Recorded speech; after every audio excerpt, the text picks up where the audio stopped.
Astaghfirullah. Bismillahirrahmanirrahim. Assalamualaikum warahmatullahi wabarakatuh. Bihamdillahi wassalatu wassalamu ala rasulillah wa ala alihi wa sahbihi wa mawalah wa la hawla wa la quwwata illa billahi wa ba'du. Baik, kita lanjutkan pembahasan kita, masih membahas tafsir daripada surah Al-Baqarah, dan kemarin kita membahas tentang ciri-ciri atau alamat dari alamatun nifaq, alamat-alamat ciri-ciri orang-orang munafik. Dan pada minggu yang lalu sudah kita jelaskan sejarah tentang munculnya orang munafik, dan malam ini kita akan masuk pada ayat yang kita akan bahas tentang kelompok yang ketiga yang lebih bahaya daripada orang kafir, yakni firqatul munafik, kelompok orang-orang munafik. Allah Subhanahu wa ta'ala berfirman,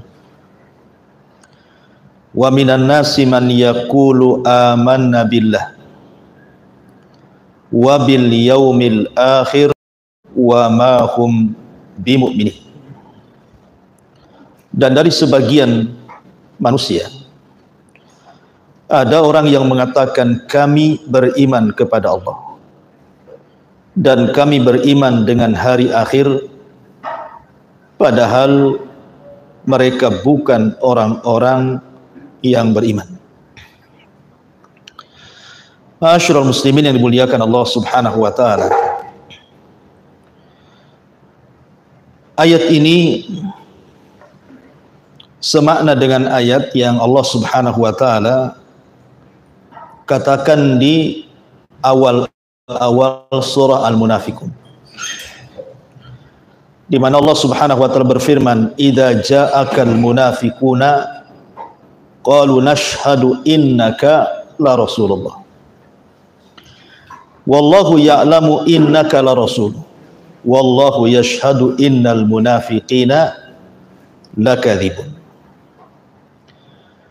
Apabila datang orang-orang munafik, mereka mengatakan kami bersaksi bahwa engkau wahai Muhammad sungguh utusan Allah, dan Allah tahu memang engkau utusan Allah, dan Allah Subhanahu wa ta'ala juga bersaksi bahwa perkataan orang-orang munafik itu sungguh perkataan yang dusta. Jadi ketika mereka mendatangi Nabi sallallahu alaihi wasallam setelah perang Badar, karena muncul ketika kaum muslimin sangat kuat sehingga orang harus memilih mau masuk Islam ataukah tetap di atas kekafiran, kan gitu. Kalau mereka tetap di atas kekafiran berarti terancam jiwanya, terancam hartanya dan keluarganya. Sehingga untuk melindungi diri, harta dan keluarga, muncullah orang-orang yang mengaku-ngaku masuk Islam supaya terjaga itu semua. Maka mereka datang kepada Nabi sallallahu alaihi wasallam dan mengatakan amanna billahi wa bil yaumil akhir. Kami juga beriman kepada Allah seperti sahabat-sahabat yang lainnya, dan beriman bahwa di sana ada hari kebangkitan. Karena di antara perkara yang sangat diingkari oleh orang-orang kafir Quraisy itu adalah hari kebangkitan. Tetapi walaupun mereka mengatakan seperti itu di hadapan Nabi sallallahu alaihi wasallam, tetap Allah mengatakan wa ma hum bimu'minin. Mereka tidak dianggap beriman. Kenapa? Karena mengucapkannya hanya pura-pura saja. Mereka tidak sungguhan, hanya untuk menampakkan keislaman, tapi dalam hatinya menyembunyikan kekafiran. Itulah disebut munafik. Walladzina amanu. Mereka orang-orang munafik itu, mereka suka menipu Allah. Bukan hanya Allah, dan juga orang-orang yang beriman. Ma'asyiral muslimin yang dimuliakan Allah Azza wa Jalla. Di antara bentuk tipuan orang-orang munafik kepada Allah Subhanahu wa taala dan orang-orang yang beriman adalah salah satunya karena mereka menampakkan keislaman, itu masalahnya.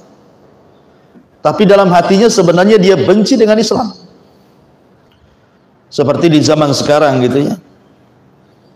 Orang-orang yang sok memperjuangkan Islam. Mereka menisbatkan kepada Islam sedikit-sedikit Islam untuk membantah Islam yang lainnya.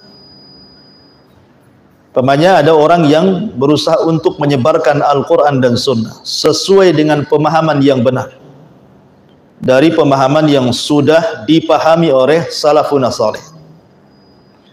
Muncul orang-orang yang tidak suka, kan? Tidak suka dalam hatinya penyebaran dakwah-dakwah seperti itu. Sehingga kemudian mereka seolah-olah membantah dengan dalil-dalil padahal itu syubhat, supaya menjegal pemahaman yang benar itu tersebar. Kan begitu ya, akan ada orang-orang yang berusaha menjegal pemahaman yang hak di masyarakat, kemudian dia berusaha untuk mencari pembenaran dalilnya untuk menjegal manusia menerima dakwah yang hak tersebut. Jadi itu diantara bentuk-bentuk khidah namanya. Bagaimana mereka menipu Allah dan orang-orang yang beriman. Adapun masalah menipu dalam Islam itu sendiri, maka Allah Subhanahu wa taala dan juga Nabi sallallahu alaihi wasallam sangat membenci orang yang suka berdusta dan menipu itu. Bahkan Nabi sallallahu alaihi wasallam dengan tegas mengatakan, iyyakum wal kadzib. Hati-hati engkau jangan suka berdusta ataupun menipu. Fa innal kadziba yahdi ilal fujur. Karena berdusta, menipu itu mengantarkan manusia kepada kejahatan. Wal fujur yahdi ilan nar. Dan fujur, kejahatan itu ngarahnya ke neraka. Ya. Artinya bahwa ada beberapa yang di masyarakat itu, di antara hal-hal yang sifatnya menipu, mereka sedang menipu Allah dan orang-orang yang beriman. Pertama, seperti tadi yang saya contohkan, tipuan orang-orang munafik, menampakkan Islam dan menyembunyikan kekafiran, dan ini tipu daya yang paling bahaya. Karena masalahnya mengelabui orang-orang mukmin. Seperti di zaman Nabi Shallallahu Alaihi Wasallam, kan orang-orang munafik itu mengelabui orang-orang yang beriman. Nampaknya mereka bersama para sahabat, rupanya mereka menggembosi Islam. Berapa banyak peperangan itu digembosi orang munafik sehingga mengurangi pasukan. Dan bagaimanapun akhirnya melemahkan, kan gitu. Kemudian juga yang umum seperti tipu daya dalam jual beli umpamanya. Kan sering seseorang itu menipu dalam jual beli. Makanya Nabi Shallallahu Alaihi Wasallam suatu ketika ke pasar, ada orang yang jual gandum. Orang dulu itu kan kalau jual gandum, jual beras itu bukan kayak sekarang. Sudah ada karungan, plastikan berapa kilo kan. Kalau dulu orang jual beras itu kan berasnya nampak gitu ya. Kadang-kadang bisa dipegang. Kemudian nanti kalau kita beli berapa gantang, pakai gantang kalau orang dulu kan. Dari zaman Nabi Shallallahu Alaihi Wasallam juga seperti itu. Ya, Nabi itu ke pasar, tiba-tiba ada orang jual gandum. Kemudian iseng-iseng Rasul itu memasukkan tangannya ke dalam gandum, rupanya basah di dalam. Kemudian Nabi SAW bertanya kepada pedagang ini, kenapa yang bawah basah, yang atas pula kering? Maka kata pedagang, asabathu al-matar. Tadi baru turun hujan wahai Rasul. Rasul yang tidak bego lah. Kalau turun hujan yang basah atasnya, kan itu ya. Yang kering bawahnya. Kenapa pula terbalik? Ya. Makanya Nabi SAW kemudian mengatakan, tidakkah kau jadikan yang basah itu di atas dan yang kering itu di bawah? Kata Nabi SAW, man ghassana falaysa minna. Orang yang suka menipu itu bukan umatku. Ya. Ma'asyiral muslimin yang dimuliakan Allah Subhanahu wa taala, ini salah satu contoh orang yang suka menipu dalam bab jual beli. Dan tipu menipu itu motifnya sama sejak dulu. Mencampur sesuatu yang baik dengan yang tidak baik. Dan itu pernah terjadi di zaman Umar bin Khattab radhiyallahu anhu. Jadi suatu ketika Umar itu keluar tengah malam. Ingat kota Madinah itu salah satunya adalah kota tempat mengadu nasib. Orang-orang di daerah-daerah mereka datang ke Madinah. Samalah kalau di Indonesia ini ke Jakarta. Ya, orang datang ke Jakarta mengadu nasib di sana. Umar ini mendirikan beberapa tenda. Jadi siapa yang datang dari daerah-daerah itu mereka mendapatkan jatah tenda. Jadi betul-betul Umar memperhatikan rakyatnya, difasilitasi gitu orang-orang yang datang ke kota Madinah untuk mencari pekerjaan itu. Jadi di sebuah ladang besar dibuat tenda banyak, kemudian difasilitasi orang-orang itu tidur di situ untuk mencari nasib di kota Madinah. Lah Umar bin Khattab radhiyallahu an terkadang tengah malam itu nengok-nengok, mungkin bahasa kitanya belusukan tapi malam-malam dan tidak bawa wartawan. Kemudian Umar radhiyallahu an melihat ada sebuah tenda yang harusnya lampu itu digelapkan, karena lampu itu minyaknya dari negara, tidak boleh lewat jamnya. Kalau udah jam sekian harus mati. Rupanya ada satu tenda yang belum dimatikan lampunya. Dari sini menunjukkan bahwa Umar radhiyallahu an sangat memperhatikan barang-barang milik negara. Pamannya antum kerja difasilitasi dikasih mobil, kan gitu ya. Berarti mobil yang diberi negara ya untuk kerja negara. Tapi kan ada yang curang, kalau untuk ke mall diganti platnya jadi plat hitam, merah jadi hitam platnya, supaya tidak tampak milik negara. Akhirnya Umar mendekati tenda itu, kemudian mendengar ada percakapan seorang ibu dengan putrinya. Kemudian sang ibu mengatakan, "Nak, biar banyak untungnya. Bagaimana kalau seandainya air susu yang kita akan jual besok itu kita campur saja dengan air tawar supaya lebih banyak untungnya." Jadi dicampurkan susu asli dengan air putih, kan jadi banyak. Ya. Dan air putih tidak harus kemudian susah-susah mencari air susu, ya harus memerah dulu. Anak putrinya ini berusaha menasihati ibundanya dan mengatakan jangan. Karena Amirul Mukminin, maksudnya Umar bin Khattab, sudah membuat aturan dalam bab jual beli tidak boleh tipu-tipu. Begitulah pemerintah harusnya membuat kebijakan yang bertentangan dengan agama, kan itu. Umar membuat aturan tidak boleh di pasar itu ada orang yang jual beli tipu-tipu. Kata ibundanya, "Nak, bukankah Amirul Mukminin tidak tahu?" Padahal Umar sedang mendengarkan tuh di balik tenda itu. Lihat bagaimana anak yang solehah ini, wanita yang solehah ini mengatakan, "Bu, ya memang Amirul Mukminin tidak tahu. Tetapi Amirul Mukminin itu punya Tuhan. Dan Tuhan Amirul Mukminin Tuhan kita juga. Sebagaimana Tuhannya Amirul Mukminin melihat Amirul Mukminin, maka dia pun melihat kita. Jadi apa yang kita lakukan akan dilihat Tuhan kita." Allah Subhanahu wa ta'ala. Dari sini menunjukkan bahwa yang bisa mengobati tipu-tipu adalah muraqabah, merasa diawasi Allah. Coba kalau orang merasa diawasi Allah, nggak mungkin nipu tuh. Biasanya orang yang tipu-tipu itu karena tidak merasa diawasi, makanya dia nipu. Seolah-olah yang ditipu itu tidak tahu, dia tidak tahu bahwa ada zat yang sedang memperhatikan dan mengetahui tipu-tipunya. Ma'asyiral muslimin yang dimuliakan Allah Subhanahu wa ta'ala. Maka di sini kita lihat ada motif khidah, ada motif menipu. Dengan apa? Mencampur susu dengan air. Dan motif ini dipakai sampai sekarang, khususnya penjual buah. Kan itu ya. Penjual buah itu umumnya begitu, kadang-kadang kalau tidak jujur itu. Mereka campurkan jeruk yang manis dengan jeruk yang kecut.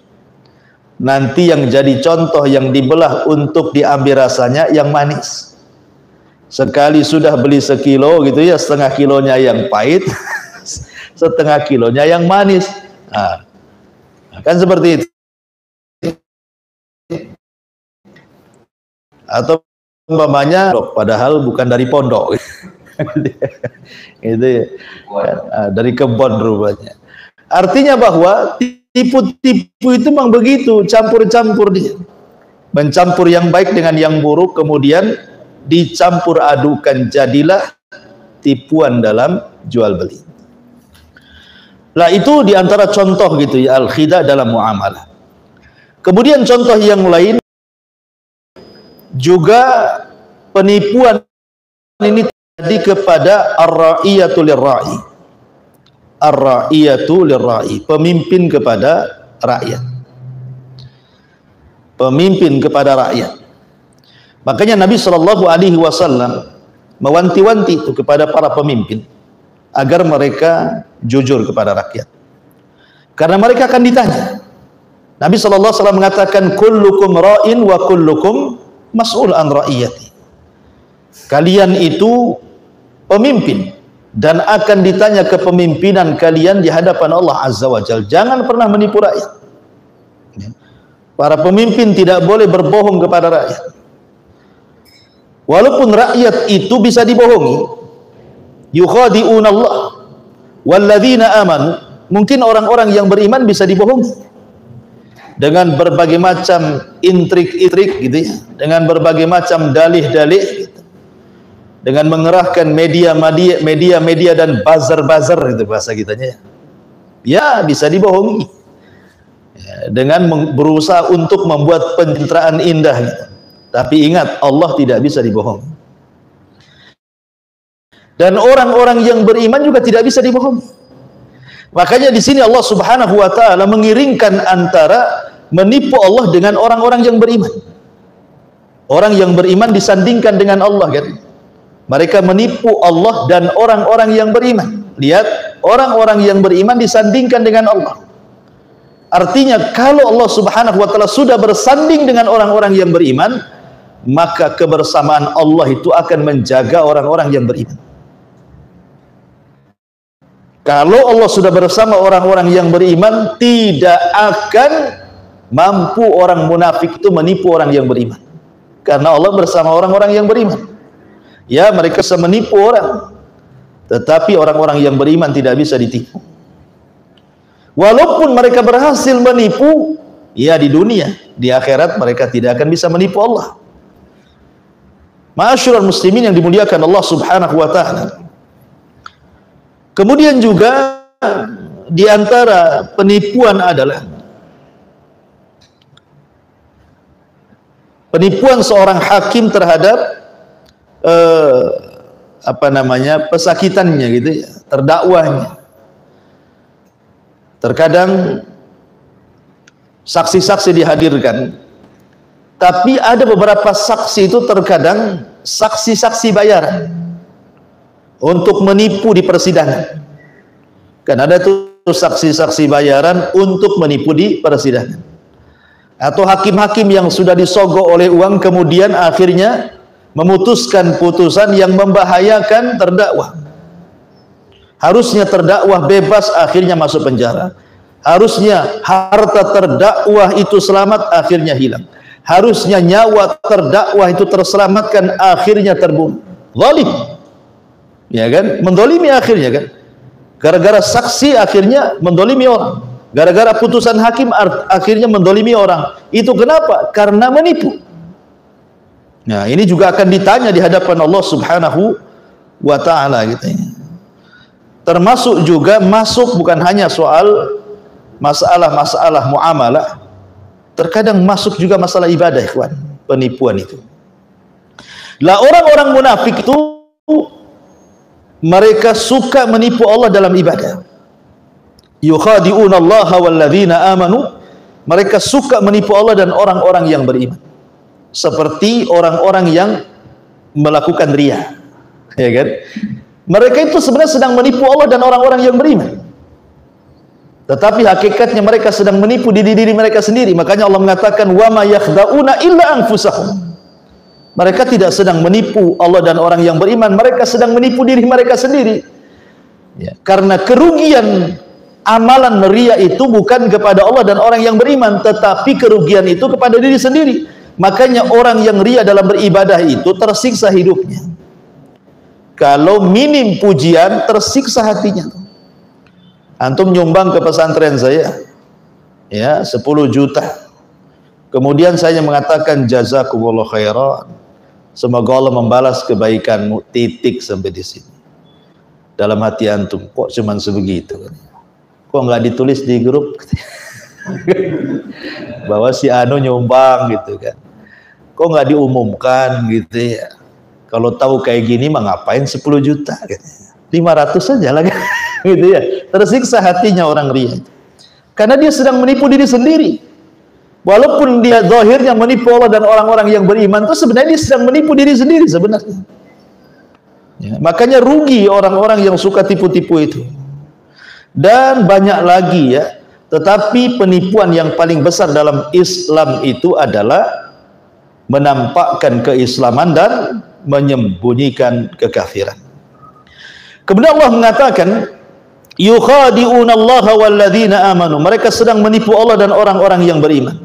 Wa ma yakhda'una illa anfusahum, dan tidaklah mereka sedang menipu kecuali menipu diri mereka sendiri. Wa ma yash'urun, dan mereka tidak merasakannya. Mereka tidak merasa bahwa mereka sedang menipu diri sendiri. Bukan mereka sedang menipu Allah dan Rasul. Sedikit kita akan membahas tentang wa masy'urun. Yash'urun itu diambil dari syu'ur. Syu'ur itu perasaan. Ya, perasaan. Ada orang-orang itu yang hidup perasaannya.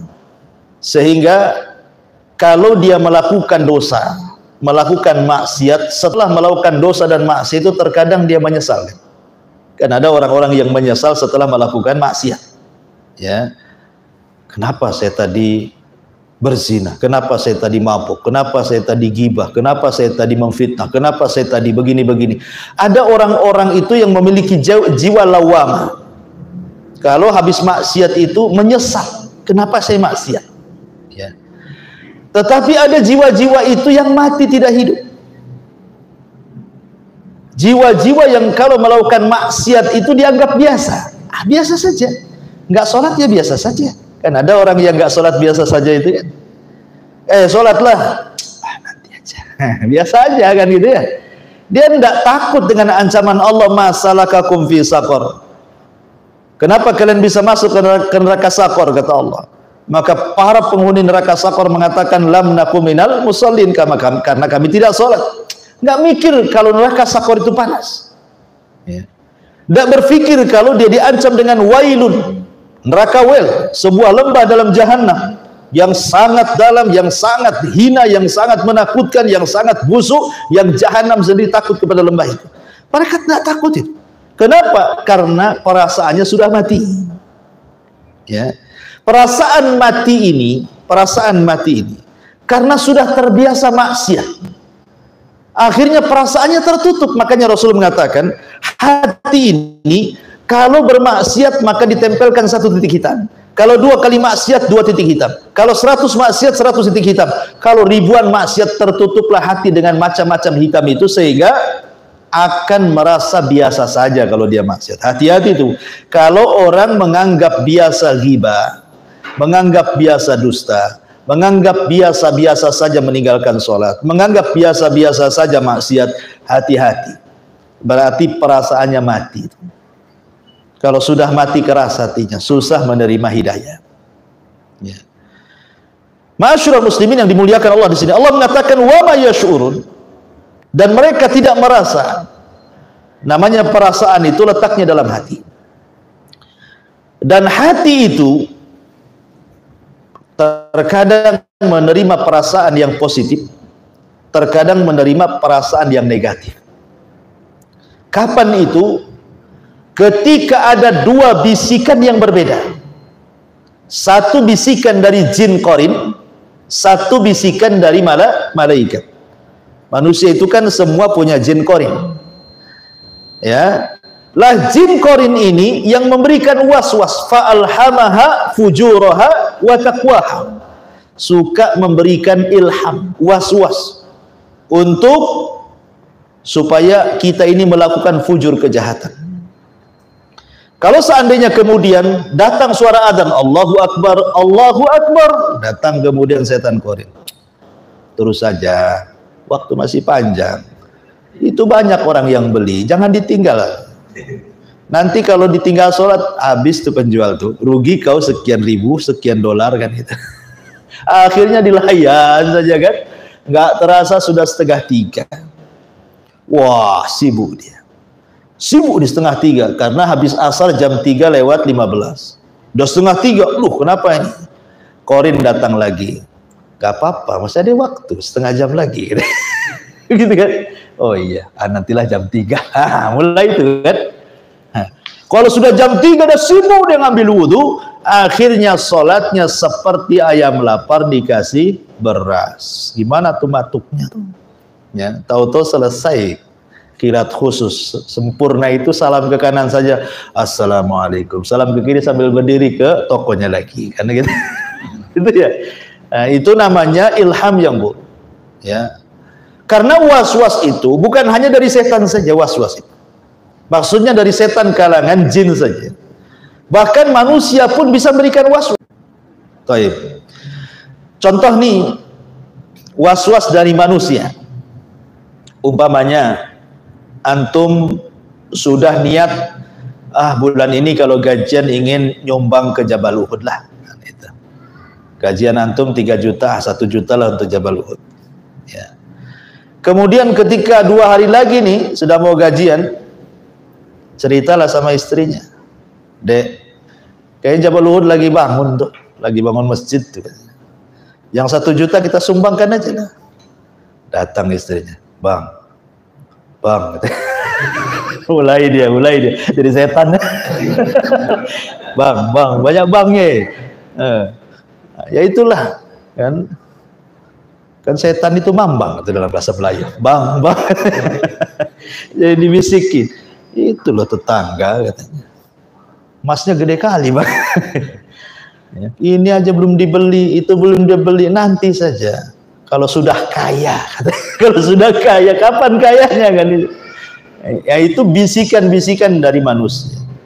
Makanya setan itu tidak suka dengan orang yang sedekah. Dia datang ke telinga dan mengatakan ya'idukumul faqra. Jangan sedekah nanti fakir. Nanti susah. Nah, itu ya. Ini ada bisikan-bisikan ini yang fa'alhamaha fujuraha. Memang dia suka memerintahkan kepada fujur. Tapi ada bisikan-bisikan itu yang baik dari para malaikat. Jadi kalau seandainya melihat pengen ngaji, langsung ambil mushaf, langsung ngaji. Nah, itu bisikan. Dengar azan, kata malaikat, cepat-cepat ke masjid. Nggak peduli orang, langsung ke masjid. Ya. Ini cepat nih, ini hari ini ada kajian ini gitu. Walaupun istrinya mengatakan, nantilah, ini kan hari enak nih, kita cari kuliner. Enggak, ngaji. Kan? Itu malaikat lagi kuat. Ya, jadi ada bisikan-bisikan malaikat yang memang positif. Jadi perasaan itu kan ada dalam hati itu ada yang diwaswasi keburukan, sifatnya negatif gitu ya, ada yang diwaswasi kebaikan yang sifatnya positif. Ya. Wa ma yash'urun. Tetapi orang-orang munafik itu, mereka tidak merasa karena hati mereka sudah mati. Hati mereka sudah mati. Ya, mereka tidak merasa kalau mereka sedang menipu diri mereka sendiri. Kemudian Allah mengatakan, fi qulubihim maradun fazadahumullahu marad. Di hati-hati orang munafik itu maradun, penyakit. Orang munafik itu sakit. Marad itu artinya lawan daripada sehat. Sakit itu lawannya sehat. Lawannya sehat ya sakit, lawannya sakit ya sehat, kan itu. Dan sakit itu artinya kelemahan. Orang sakit itu, dan sakit itu artinya kelemahan. Orang sakit itu kan lemah kan. Terkadang ada yang tidak bisa bangun, terkadang harus dituntun ke kamar mandi, terkadang saking lemahnya dia harus kencing dan berak juga di pembaringan. Terkadang kalau matanya sakit tak bisa melihat gitu ya, telinganya sakit tidak bisa mendengar. Lemah orang sakit itu lemah. Ada yang sampai stroke akhirnya kemudian harus di kursi roda terus ya. Beda dengan orang sehat kan. Orang sehat pergi, ayo pergi. Orang stroke ayo pergi, diam saja dia. Nggak bergerak kan itu ya. Orang sehat itu mandang enak, dengar enak, gerak dia badannya, namanya sehat. Lah orang munafik itu Allah katakan fi qulubihim marad, dalam hati mereka ada penyakit, sakit hatinya ya. Jadi suruh sholat diam saja, nggak mau gerak. Suruh ngaji nggak mau, kayak orang sakit ya. Orang munafik itu gitu ya. Nanti diceramahi ya seolah-olah telinganya sakit, tuli gitu. Disuruh melihat yang baik ya seolah-olah buta. Sama dengan orang sakit kayak gitu orang munafik gitu. Tapi kalau orang yang beriman tuh sama dengan orang sehat. Datang azan ke masjid gitu ya. Waktunya ngaji. Waktunya sedekah. Diajak kepada kebaikan langsung gerak. Itulah orang sehat. Ya. Makanya Allah Subhanahu wa taala mengatakan fi qulubihim marad. Jadi hatinya orang munafik itu sakit. Orang sakit itu lemah, diapa-apain pun dia nggak bergerak dia. Diajak ngaji yang nggak mau, diajak sholat nggak mau, diajak berbuat baik nggak mau, pokoknya nggak mau tuh. Hati mereka sakit. Ya. Ma'asyiral muslimin yang dimuliakan Allah Azza wa Jalla. Dan kalau cerita tentang sakit hati, ya. Lebih baik sakit hati apa sakit gigi?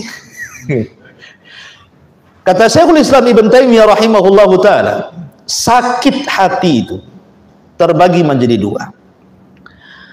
Pertama disebabkan karena syahwat, yang kedua disebabkan karena syubhat ya. Syahwat dan syubhat. Adapun sakit hati atau penyakit yang akan membuat hati sakit itu dari syahwat, itu syahwat sumbernya dari hawa nafsu. Tetapi syubhat itu bersumber dari syaitan. Saya contohkan ya biar antum paham. Ini penyakit syahwat dan penyakit syubhat itu. Ketika iblis laknatullah alaih diusir karena tidak mau sujud kepada Adam. Apa syubhatnya? Dia mengatakan saya lebih baik dibandingkan si Adam. Karena Adam seolah-olah apa? Iblis itu merasa lebih baik dibandingkan Adam karena tercipta dari api dan api ada kemiripan dengan cahaya, seolah-olah dia dimasukkan bangsa malaikat. Ya, makanya merasa lebih baik gitu ya. Adam ini diciptakan dari tanah ke cahaya ya jauh kan, itu kata iblis gitu. Padahal kita katakan kalau mau debat-debatan akal, tanah lebih baik dibandingkan api. Dari tanah tumbuh tumbuhan, tumbuh buah-buahan, tumbuh biji-bijian, bisa bangun rumah, bangun masjid, bangun tempat madrasah, macam-macam. Dari tanah itu bisa bangun macam-macam. Sekarang api, mau bangun apa dengan api? Ya, api itu cuma satu tugasnya, bakar-bakar. Paling kaitannya tong sampah, itu api membakar sampah gitu ya. Ya. Jadi nggak ada, api itu yang bakar aja. Ya kalau logika-logikanya kan. Tetapi namanya syubhat. Syubhat itu artinya keraguan-raguan. Yang menghancurkan agama itu syubhat. Ya. Makanya kemudian syaitan berusaha untuk menggoda Adam. Enak kali Adam masuk surga, aku pula diusir dari surga. Datanglah iblis ke Adam. Wahai Adam, ya, demi Allah, aku ini orang yang pemberi nasihat. Kenapa Allah larang tidak boleh dekat-dekat pohon itu, kata iblis? Sebenarnya ada dua rahasia. Satu, antakuna malakaini, dua, antakuna minal khalidin. Nanti kalau kau makan buah itu, kau akan kekal di khalidin. Nanti kalau kau makan buah itu, kau akan kekal di sorga. Makanya Allah melarang kau dekat-dekat. Ya. Yang kedua, engkau kalau makan buah itu kau jadi malaikat. Jadi Adam, mantap kali ini kan, jadi malaikat atau kekal di sorga yang penuh dengan nikmat. Ya. Akhirnya Adam pun tergoda dengan iblis, makanlah buah larangan atau disebut buah khuldi itu. Makan itu adalah syahwat, ya kan? Makan itu syahwat. Antum melihat makanan kepengen, itu namanya syahwat makan. Antum melihat perempuan suka, itu namanya syahwat perempuan, ya kan? Antum melihat nih pemandangan di YouTube, wah enak juga tuh Barelang itu ada rekreasi baru gitu. Kapan kita ke sana? Itu syahwat rekreasi namanya. Kan itu ya. Itu namanya syahwat. Jadi Adam terusir dari sorga karena syahwat. Iblis terusir dari sorga karena syubhat. Bisa dipahami antum? Adapun syahwat sumbernya hawa nafsu. Adapun syubhat sumbernya syaitan. Kalau seandainya antum bisa melawan syahwat dan syubhat, maka antum akan memimpin dalam agama ini. Kata Syekhul Islam Ibn Taimiyah rahimahullahu ta'ala, wa bisabri wal yaqin tunalu imamatu fiddin. Dengan sabar dan keyakinan, maka anda akan mendapatkan kepemimpinan dalam agama.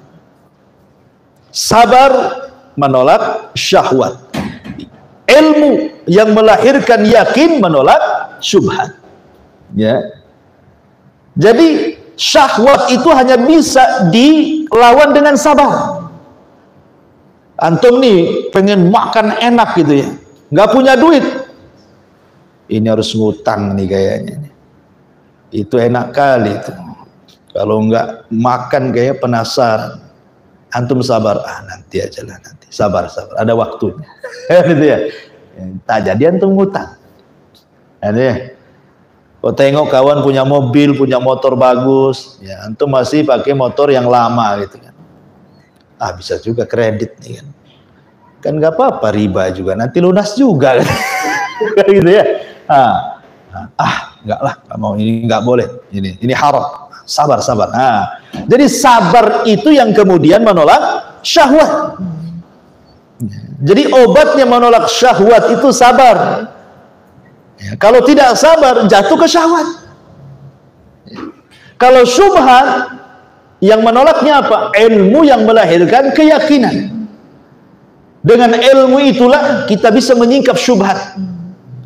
Ketika para duat yang menyerukan manusia ke pintu-pintu jahanam dengan berbagai macam dalil-dalil yang mereka gunakan untuk pembenaran pemahaman mereka, tapi karena kita punya ilmu, nggak benar pemahaman itu. Khawarij, antum jangan salah, Khawarij itu mereka pakai dalil juga loh. Ya. Ketika mereka melakukan aksi-aksi bom bunuh diri, itu menggunakan dalil-dalil jihad tuh. Quran loh. Kadang-kadang mereka menggunakan Al-Quran. Wa qatilul musyrikina kafah, katanya. Perangilah orang-orang musyrik secara keseluruhan. Antum bantah gimana? Apa antum lemahkan? Oh itu ayat itu dhaif, lemah katanya. Dilemahkan ulama. Mana ada ayat lemah kan itu? Kalau hadis ya dilemahkan ulama. Ya. Yang bisa kemudian membantah ayat ini ya dengan ilmu. Oh, ayat itu tidak benar untuk itu. Karena memerangi orang-orang musyrik, orang-orang kafir dalam Islam itu tidak seperti itu. Karena orang kafir itu kalau punya ilmu terdapat 4 golongan. Ada kafir dhimmi, ada kafir harbi, ada kafir musta'man, ada kafir ahdi. Yang boleh diperangi cuma 1, ya, kafir harbi. Kalau si kafir itu sudah bawa senjata memerangi orang Islam, tak mungkin kita diam saja. Ya kita serang, ya gitu ya. Tapi kalau dia kafir dhimmi, tetangga kita, masa antum mau ngebom ke tetangga? Ya. Atau umpamanya negara-negara yang ada hubungan politik, ekonomi bilateral dengan negara Islam, tidak boleh kita kemudian menyerang negara yang ada hubungan negara Islam. Atau umpamanya ada orang kafir saudara kita dari Singapura mau meminta suaka ke negeri kita, mau jalan-jalan, mau berbisnis, jangan antum bunuh, jangan antum bom. Mereka kafir-kafir yang musta'man sudah mendapatkan amanah dari negara karena mereka dapat visa. Nah, jadi tidak sempat lah. Kalau punya ilmu enak lah kan. Loh, kalau tidak punya ilmu, ya juga ya. Nah, Quran mengatakan perangi orang musyrik, boleh juga kita perang. Kesempatan nih. Ya, kemarin saya habis ditabuk sama orang kafir katanya. Makin dendam dia. Ya, jadinya inilah makanya kenapa syubhat itu bisa dilawan dengan ilmu yang melahirkan keyakinan. Kata Ibnu Taimiyah, wa bisabri wa bil yakin tunalu imamatu fiddin. Dengan sabar dan dengan keyakinan yang terlahir dari ilmu, engkau akan mendapatkan kepemimpinan dalam agama. Ya. Kembali kepada pembahasan fi qulubihim marad. Ya, dalam hati orang-orang munafik itu marad. Yang dimaksud marad di sini maradus syubhat. Ya, bukan syahwat, ya. Jadi yang dimaksud maradun, penyakit dalam hati orang munafik adalah penyakit syubhat. Ya, mereka masih enggak yakin dengan Nabi. Orang-orang munafik itu enggak yakin dengan Nabi. Kenapa? Karena hasad atau karena takabur. Sebagian mereka yakin tapi karena hasad menolak hidayah. Sebagian mereka yakin tetapi karena sombong menolak hidayah. Maka dengan sakit dalam hati mereka itu, fazadahumullahu maradhan, maka Allah tambah rasa sakitnya. Ketika mereka punya penyakit hati, Allah tambah penyakitnya. Jadi Allah itu mengikuti kemauan kita, bukan kita mengikuti kemauan Allah. Itu namanya Jabriyah. Jadi kita ini diam saja, kayak wayang. Kata Allah ke sana, kata Allah ke sini, ke sini. Ya, jadi ada orang yang memahami dalam urusan takdir itu Jabriyah. Jabriyah itu kita ini kayak wayang, nggak bisa apa-apa. Jadi Allah yang gerakkan di belakang. Bukan begitu. Manusia itu punya kehendak. Ya, tapi kehendak manusia di bawah kehendak Allah. Ketika Allah memilih 2 jalan, mana yang baik, mana yang buruk, kita bisa membedakan kok. Kita bisa melakukan yang baik, tapi kenapa kok arahkan kepada keburukan? Jadi kita ini bukan dipaksa Allah, ya, tetapi kita punya kehendak. Tetapi kalau kita memilih ke jalan yang buruk dan sudah diingatkan, maka Allah akan biarkan dia di atas keburukannya. Makanya Allah mengatakan falamma zaghu azagallah. Ketika mereka berpaling, Allah palingkan sekalian. Nuwallihi ma tawalla. Ya, kami akan palingkan kemana dia suka berpaling. Hati-hati. Makanya orang-orang yang terkena syubhat itu paling susah dapat hidayah. Ya, orang-orang yang terkena syubhat atau penyebar syubhat itu susah mendapatkan hidayah, dan itu orang-orang munafik. Makanya Allah dengan tegas hukumannya, walahum adzabun alimun bima kanu yakdzibun. Dan bagi mereka orang-orang munafik akan mendapatkan azab yang pedih, dan orang munafik azabnya lebih parah dibandingkan kafir. Ingat ya, orang munafik itu lebih parah azabnya dibandingkan azab orang kafir. Karena munafik itu sekafir-kafirnya orang kafir. Ya, dia membohongi orang kafir, membohongi orang yang beriman. Nah, dia tengah-tengah dia. Ya. Jadi orang munafik itu tengah-tengah. Dia membohongi orang yang beriman, membohongi juga orang kafir. Dua-duanya dibohongi sama dia itu. Makanya mudzabdzabina baina dzalik. Dia tengah-tengah, tidak mukmin, tidak kafir. Ya. Bagi orang kafir membahayakan juga gitu ya. Bagi orang mukmin membahayakan juga. Tapi yang dimaksud sudah saya katakan bahwa munafik itu terbagi 2, ada munafik amali, ada munafik i'tiqad. Yang dimaksud di sini adalah munafik i'tiqadi. Munafik keyakinan. yang menampakkan keislaman, keyakinannya menyembunyikan kekafiran. Itulah sekafir-kafirnya orang kafir. Tapi kalau munafik amal, bukan, hatinya tetap beriman. Cuman amalannya amalan munafik. Kalau ngomong dusta, ya kan? Kalau janji khianat, kalau dikasih amanah tidak amanah, gitu ya. Itu amal, tidak kafir orang seperti ini. Hanya terkena sifat-sifat munafik. Tapi kalau munafiknya sudah dalam hati, nampaklah dia muslim zahirnya, tapi hatinya benci dengan Islam, itu yang dimaksud munafik yang kita ceritakan. Walahum adzabun alim, bagi mereka azab yang pedih, bima kanu yakdzibun, karena mereka suka berdusta. Ma'asyiral muslimin yang dimuliakan Allah Azza wa Jalla, bicara tentang dusta. Tadi di muqaddimah saya sudah terangkan bahwa dusta itu tercela. Dusta itu tercela. Bahkan Nabi Ibrahim, sebab dusta itulah tidak bisa memberikan syafaat. Padahal dustanya Nabi Ibrahim itu dalam rangka tauriyah. Dalam rangka tauriyah untuk kemaslahatan dakwah, itu maksudnya. Itu saja menghalangi memberikan syafaat bagi manusia. Ketika manusia di padang mahsyar datang kepada Ibrahim, ya Ibrahim, ya, isfa' lana ila rabbik ala tara ila ma nahnu fihi, katanya. Ya Ibrahim, mintalah syafaat kepada Tuhanmu. Tidak kau lihat, tidakkah kau iba kepada kami? Kami loh susah, kepanasan, matahari didekatkan, keringat bercucuran, lelah, letih macam-macam. Tapi Ibrahim mengatakan, tidak bisa, nafsi-nafsi urus diri kalian sendiri. Kalau kalian mau, datangi Nabi Musa. Kenapa? Ibrahim mengatakan, karena aku pernah berdusta thalatha kadibat, 3 kali dusta. Apa maksud 3 kali dusta? Pertama, ketika Ibrahim hendak menghancurkan patung. Kan ada acara, kalau bahasa kitanya Agustusan lah gitu ya. Acara negara rame-rame harus keluar ke lapangan. Bapaknya ngajak, Ibrahim, ayo itu di luar rame tuh. Ya, si Namrud lagi buat acara. Kata Ibrahim, kata bapaknya kepada bapaknya, sehat, ambil palu. Kemudian masuk ke tempat khususnya Namrud. Dihancurinlah patung-patung itu. Disisain patung yang besar, palunya digantungkan di lehernya. Ya. Kemudian setelah selesai acara, Namrud marah-marah. Kok bisa Tuhannya diobrak-abrik orang ini? Siapa yang obrak-abrik orang? Akhirnya Namrud mengirim mata-mata, cari siapa orang ini. Nah, rupanya mata-matanya cerdas pula. Kemudian dapatlah Ibrahim dan mengatakan, oh ada yuqalu fatan yuqalu lahu Ibrahim. Itu loh Namrud, Raja Namrud yang menghancurkan itu anak muda, namanya Ibrahim. Oh kalau gitu panggillah Ibrahim, tangkap dia, datangkan kemari. Akhirnya kemudian didatangkan, kemudian dimasukkan, akhirnya kemudian didatangkan, kemudian dimasukkan ke TKP, tempat patungnya itu. Lah masih digantung tuh palunya di leher yang patung yang besar itu. Kan Namrud bertanya, atau para pejabatnya Namrud bertanya, a'anta fa'alta bi alihatina ya Ibrahim? Ibrahim, kau ya yang melakukan menghancur-hancurkan patung-patung kami? Ibrahim berdusta lagi kedua kalinya, tauriyah. Tauriyahnya apa?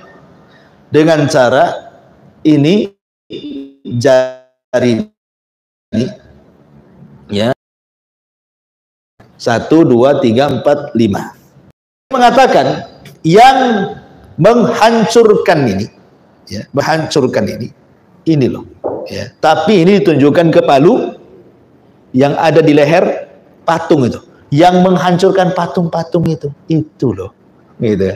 Maksudnya itu loh, itu maksudnya ke jempol, bukan ngarah ke patung. Tapi yang dipahami orang ngarah ke patung, kan? Ini kan tauriyah. Kenapa Ibrahim mengatakan begini, kawan? Ini padu. Kalau antum pegang kayak gini, tanpa jempol, kuat nggak megangnya? Nggak kan? Tapi kalau antum jempolnya diginiin, kuat nggak? Kuat. Berarti yang menentukan memegang palu kuat tidaknya adalah jempol, kan? Ibrahim ingin mengatakan jempol ini loh yang melakukannya. Paham nggak?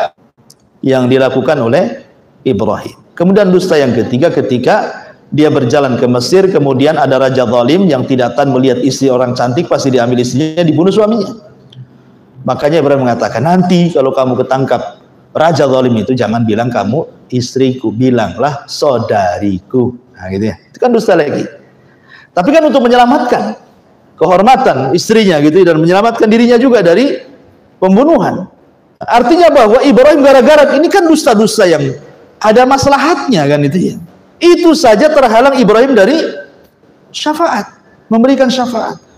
Nah, kalau dustanya kita kan beda dengan dusta Ibrahim. Memang kita berdusta. Memang suka dusta gitu. Ya, semua dusta. Ya, sampai istri antum aja antum dustain. Ada uang bang? Nggak ada.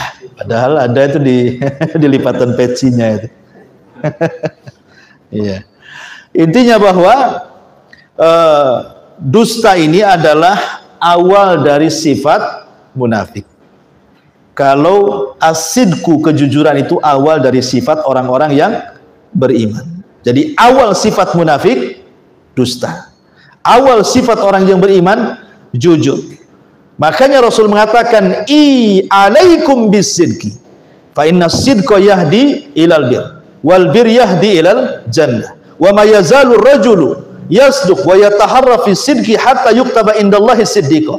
Iyyakum wal kadhib fa innal kadhiba yahdi ilal fujur wal fujuru yahdi ilan nar wa ma yazalu rajulu yakdzib wa yataharra fil kadhibi hatta, membawa kepada kebaikan, dan kebaikan itu membawa kepada manusia ke surga. Dan ketika orang terus jujur dan terus jujur, maka Allah akan menulis dia memang orang jujur.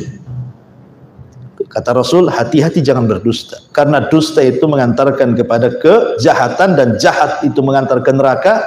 Barang siapa yang terus berdusta, maka nanti Anda akan ditulis di hadapan Allah sebagai pendusta. Kadzab, stempel pendusta. Naudzubillah. Ya. Maka di sini sifat munafik itu adalah kadzib, dusta. Dan sedusta-dustanya kedustaan ketika berdusta atas nama agama. Ingat, sedusta-dustanya dusta adalah ketika berdusta atas nama agama. Seperti siapa? Para dukun. Ya. Para dukun yang merangkap kiai. Para dukun yang sok-sok kiai itu berdusta atas nama agama. Bahaya. Ya, karena ini tingkatnya bukan hanya tingkat bid'ah atau maksiat, ini tingkat syirik. Ya kan? Karena dukun-dukun itu selalu memastikan sebuah perkara. Pasti. Nah, itu. Sembuh Pak, pasti sembuh. Dapat jodoh, pasti dapat. Kan itu. Nanti kalau dikasih jimat, warung saya laris, pasti laris. Dia pasti tuh. Ya. Coba antum lihat iklannya dukun. Saya pernah nyimpan ya, waktu saya membahas dukun ntar. Ya, saya bacakan iklannya dukunnya. Saya masih ingat tuh. Kalau nggak salah, mana ya? Ini. Nah, perhatikan ya. Ini judulnya ilmu pelet paling ampuh. Lihat iklannya. Assalamualaikum warahmatullahi wabarakatuh. Salam sejahtera. Dengan mengucap bismillahirrahmanirrahim. Ya. Pakai basmalah loh dukun. Jangan salah nih kan lihat. Perkenalkan, kami dari pusat layanan ilmu pelet pemikat jarak jauh. Pemikat jarak jauh kan. Ya. Kemudian dia mengatakan, bagi Anda yang membutuhkan bantuan kami, insya Allah ini tidak akan terjadi kecuali atas izin Allah melalui perantara kami. Dukun ngomong begitu. Ya. Kemudian dia mengatakan apa? Jasa pelet jarak jauh ampuh terbaik, terpercaya, dan sudah terbukti selama 25 tahun menerima layanan ilmu pelet dan lain-lain di berbagai macam desa, kota, negara, kabupaten se-Indonesia, bahkan mancanegara. Harus gitu, kalau dukun itu harus gitu. Jadi supaya promosinya tuh kalau dukun bukan dukun kecil, dukun besar nih. Ya, sudah melanglang buana gitu ya ke mancanegara gitu. Kemudian apa kata dia? Apakah Anda mempunyai masalah dengan percintaan? Kan? Apakah Anda juga termasuk salah satu dari mereka yang telah kesana kemari mencari pertolongan untuk mengembalikan cinta Anda namun tidak berhasil. Mungkin Anda kecewa atau bahkan nyaris putus asa karena telah banyak datang ke paranormal yang mengaku punya ilmu pengasihan tapi bohong-bohongan. Dia mengatakan apa? Kemarilah karena kami sudah terbukti dan nyata. Sesama paranormal itu saling ngenyek juga tuh. Ya kan? Sesama paranormal itu memang ciri-ciri dukun gitu. Dia harus merendahkan dukun yang lain supaya dia yang paling sakti kan. Ya, itulah sesama dukun pun rupanya tidak akur. Padahal satu guru satu ilmu harus jangan ganggu kan. Diganggu juga. Ya. Ya. Di dustanya, lihat dustanya ini. Apa kata dia? Ya, saya Pak Haji. Pak Haji. Saya nggak sebutkan nama ya. Etikan. Pak Haji. Orang dari Mekah. Orang dari Mekah jadi dukun. Ya, orang kan jadinya karena dibilang haji, jadi kan bukan dukun kan jadinya ya.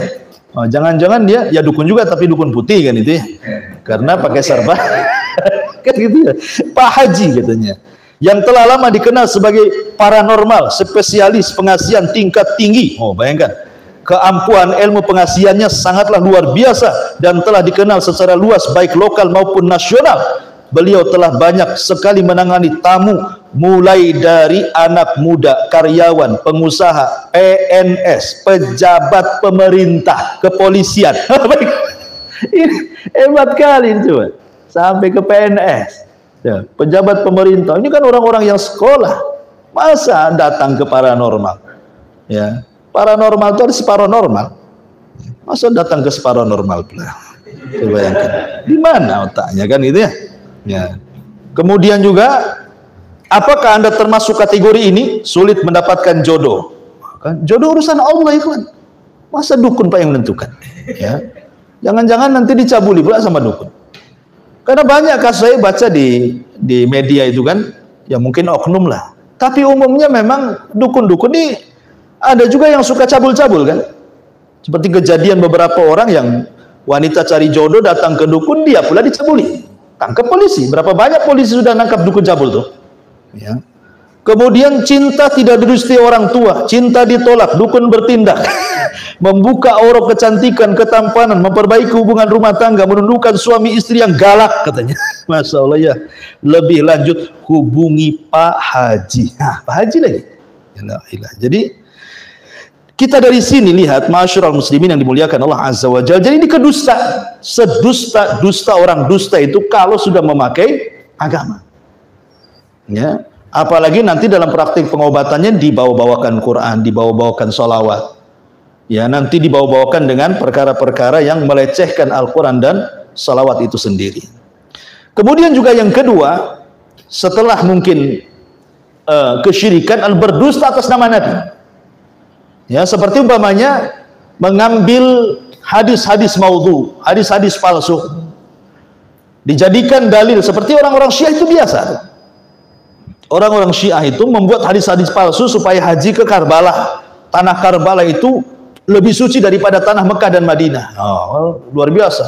Kalau ziarah ke tanah Karbala itu pahalanya sama dengan berapa kali haji ke Mekah katanya. Enak kali ngomongnya itu. Jadi mereka membuat hadis-hadis palsu. Ini kedustaan. Ya, ini sedusta-dustanya kedustaan.